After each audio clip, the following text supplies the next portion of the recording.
Listo, vamos a continuar con nuestro bloque respiratorio. La segunda patología de la que vamos a hablar es CRUP. Entonces, ¿qué es CRUP? Pues su definición es laringotraqueitis o laringotraqueobronquitis aguda. Entonces, básicamente, ¿qué es? También es una infección que principalmente va a ser viral y esta, pues a diferencia de la bronquiolitis, se va a dar en la región subglótica. Recuerden, bronquiolitis, vía aérea baja a nivel bronquial, bronquiolos, mientras que el CRUP se va a dar en la región subglótica. Entonces, básicamente va a provocar una obstrucción aguda de las vías respiratorias altas. Adicionalmente, también va a generar como una inflamación a nivel de las cuerdas vocales. Y pues eso va a hacer que yo tenga como un paciente con la triada clásica que es estridor, porque estoy generando una obstrucción de la vía aérea alta, tos perruna y adicionalmente por la inflamación de las cuerdas vocales voy a tener un paciente con disfonía. También puedo llegar a presentar fiebre y dificultad respiratoria. Fiebre porque es un cuadro infeccioso y la dificultad respiratoria cuando el cuerpo no logra compensar pues la obstrucción de la vía aérea que se está produciendo por la enfermedad. Listo, entonces respecto a la epidemiología, les dejé este dibujo acá para que se acuerden de la tos perruna de Krupp. Entonces, la causa, el CRUP va a ser la causa más común de obstrucción de la vía aérea superior en niños. Más o menos se va a dar en niños entre los 6 meses y los 6 años. Es poco común que se den niños menores de 6 meses, o sea, niños de 3, 4 meses, y en adolescentes. Si se da en esa edad, hay que buscar otra causa. Y el pico más alto es entre los 12 y los 24 meses.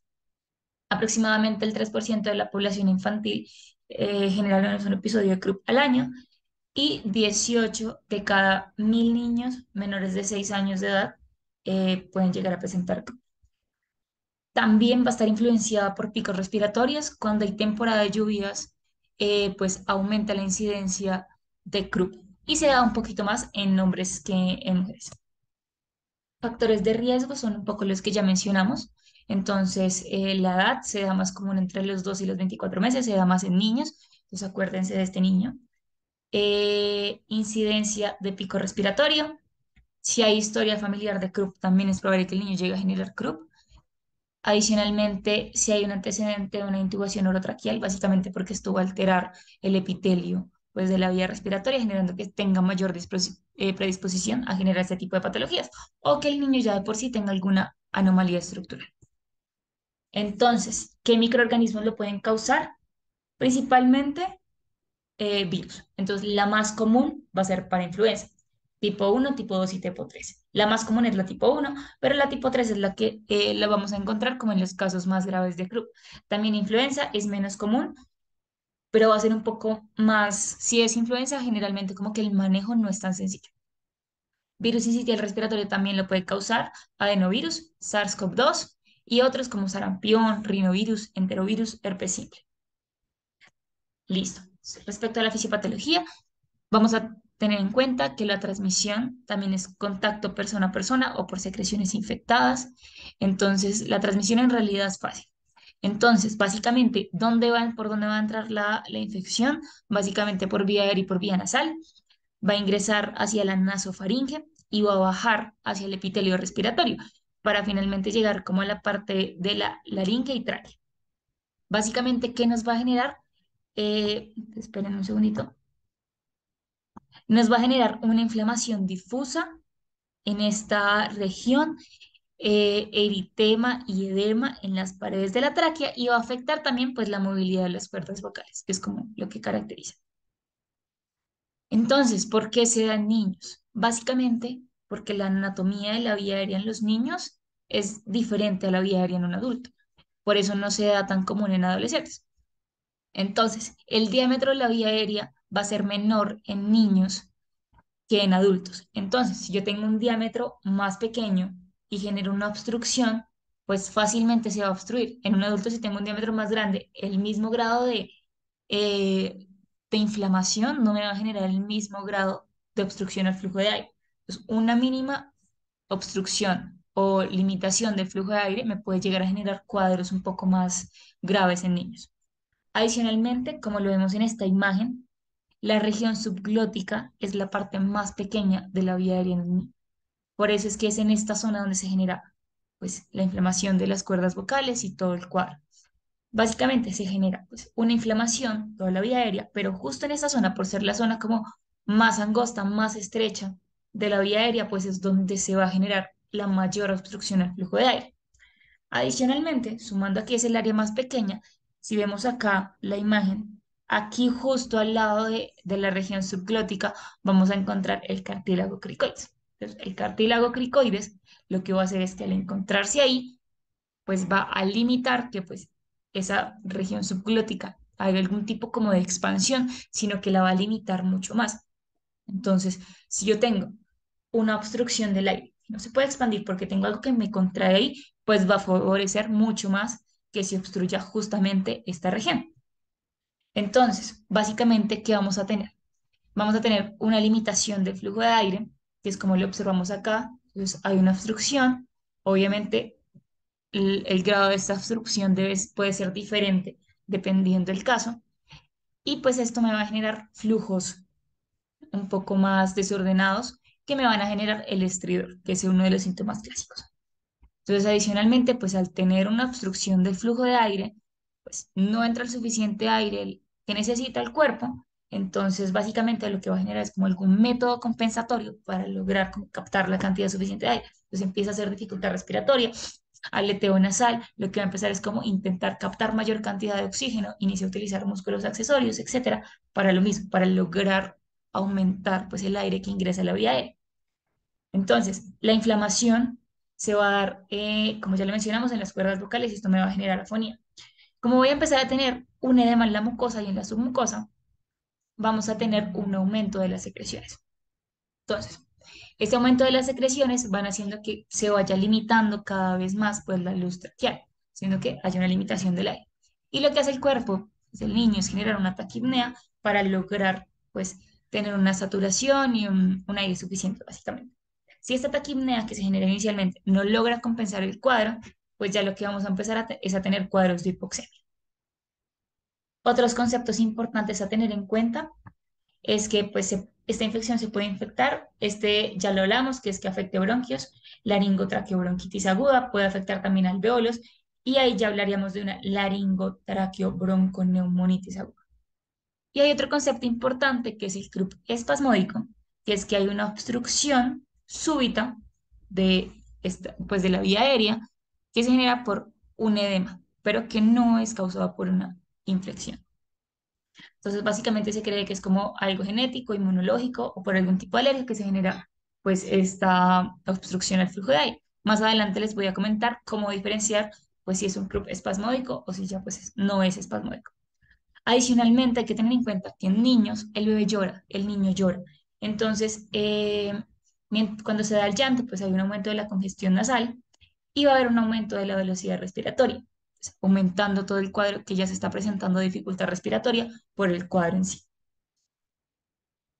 Listo. Entonces, dentro de las manifestaciones clásicas, importante tener en cuenta que nosotros vamos a tener también un prodromo en estos niños, que básicamente es como también como una gripa, básicamente. Y ya posteriormente vamos a empezar a tener como síntomas un poco más que me indican que el paciente está teniendo un CRUP. Entonces, estos síntomas clásicos son disfonía, tos perruna, congestión nasal, coriza, fiebre, estridor. Este estridor puede ser bifásico y pues también puede llegar a presentar faringitis o tirajes. Entonces, importante, hay un prodromo. Cuando no hay un prodromo, estamos hablando de un croup espasmódico. Es decir, estos síntomas empezaron de la nada. El niño nunca tuvo antes como un cuadro de infección viral.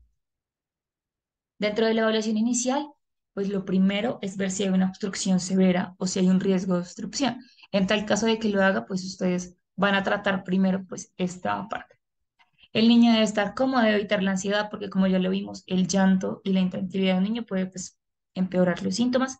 Debemos evaluar, obviamente, apariencia general, signos vitales, estado mental, estabilidad de la vía aérea y estado de hidratación del paciente.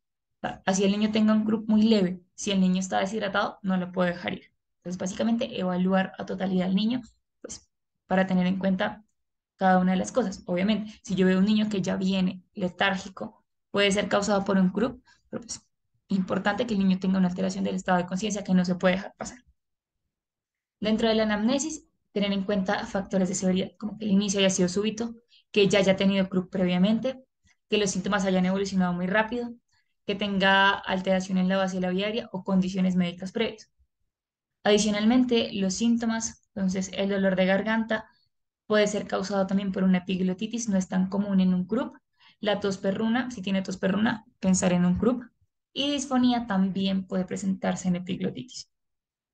Al examen físico, revisarse de estridor en reposo, retracciones de la caja torácica, cómo es la entrada de aire, si hay alguna obstrucción, si hay cianosis o palidez, verificar si el estado de conciencia.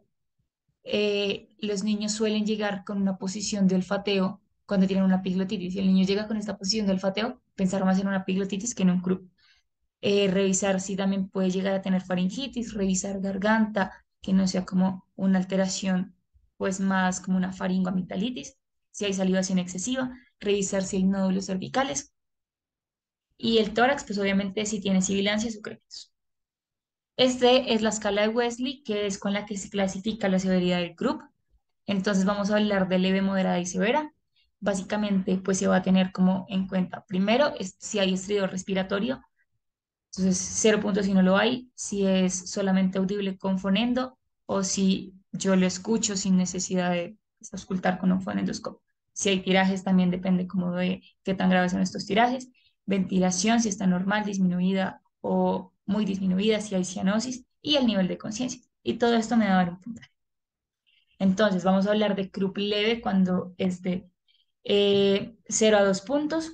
Entonces, tos perruna ocasional, un niño que no tiene estridor en reposo, que puede llegar a tener retracciones intercostales leves o no tenerlas. Entonces, un croup leve.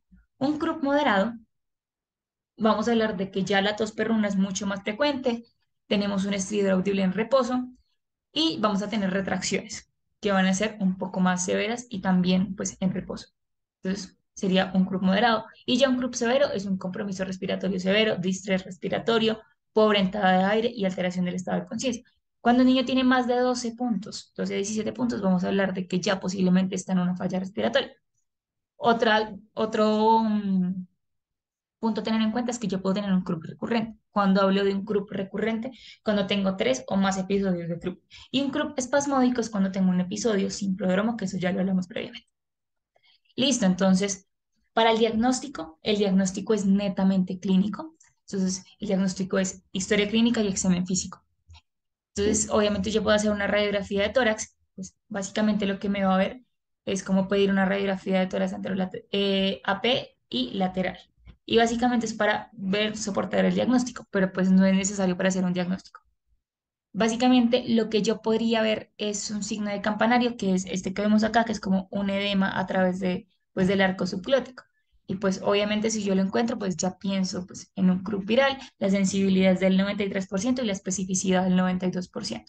Pero también puede encontrarle en epiglotitis, un edema angioneurótico y traqueitis bacteriana. Entonces, por eso no me puedo quedar solamente con la imagen y la imagen no va a ser el diagnóstico, sino que el diagnóstico es clínico. Aquí hay una tabla de diagnósticos diferenciales, dentro de las cuales encontramos epiglotitis aguda.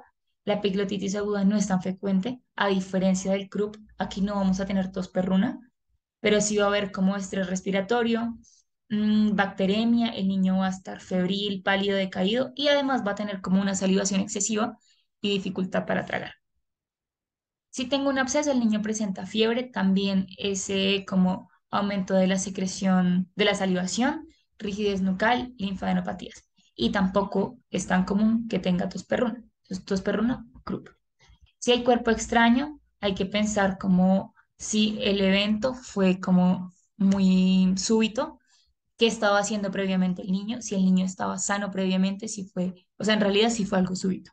Adicionalmente, como que debo ver como si yo sospecho que hay un objeto extraño, si está en la laringe, ronquera y estridor, y si se aloja en el estómago, en el esófago superior, pues tos, perruna y estridor.